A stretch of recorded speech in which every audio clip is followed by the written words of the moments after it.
Okay, so that was a cursory view of the 4 essential mechanisms to producing high-performance video content. We're now going to go into greater details on them and as to what you can expect when you take this course. And we start with expertise, mastery, and distinction. Now, although all 4 areas are very important to producing high-performance video content, expertise, mastery, and distinction is probably the most important out of the 4. And that's why I start with it first in this course. Now, expertise is really, quite simply, knowing your stuff. You're not going to watch a video if someone's kind of muddling their way through and really don't have the knowledge, the composite knowledge on their topic, and no one will watch your videos, so you have to actually have your knowledge base down.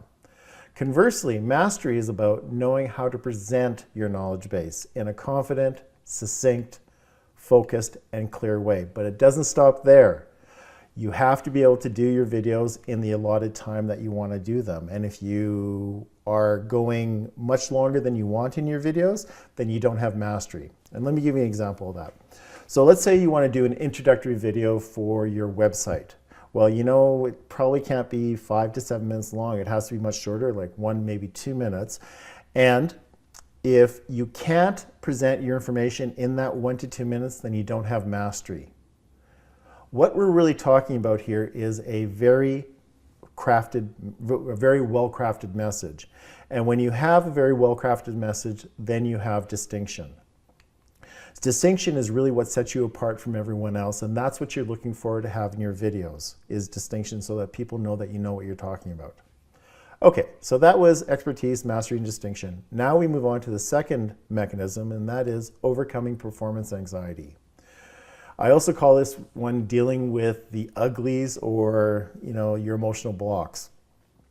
And if you want to have your audience lean in and listen to your content, you have to be comfortable speaking direct to camera. Because if you're not, people are not going to watch it. It will be awkward. They'll feel uncomfortable with your awkwardness on that. So you really have to have that taken care of. And what this module is really about is learning how to silence the negative messages that you may have about yourself. Let's face it, producing video content is difficult enough without having to deal with doubts, fears, and anxieties. And when you have doubts, fears, and anxieties, what that really means is that you're not being present on camera and you're not being in the here and now. And people can tell that when they're watching their videos. They can tell if you're distracted and whatnot.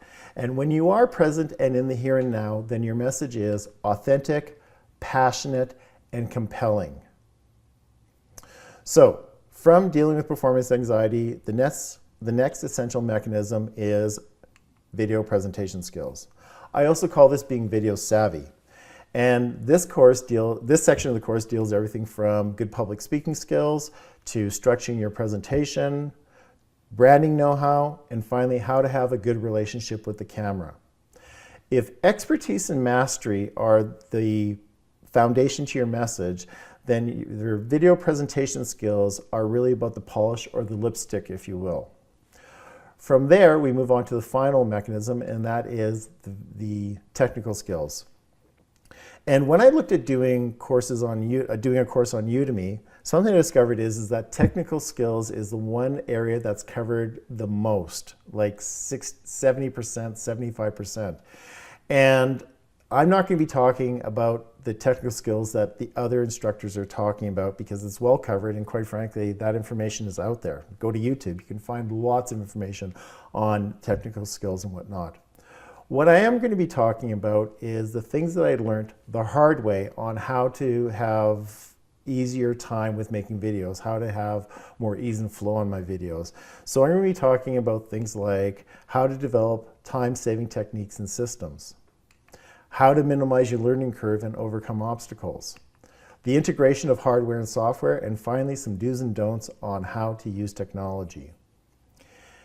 If you want your audience to lean in, share your content, come back for more, and have an influence over them, you're going to have to deal with these 4 areas. Okay, so that is what you can expect in the course. This next section I'm going to be talking about is, who's this guy talking to you? So stay tuned, that's coming next.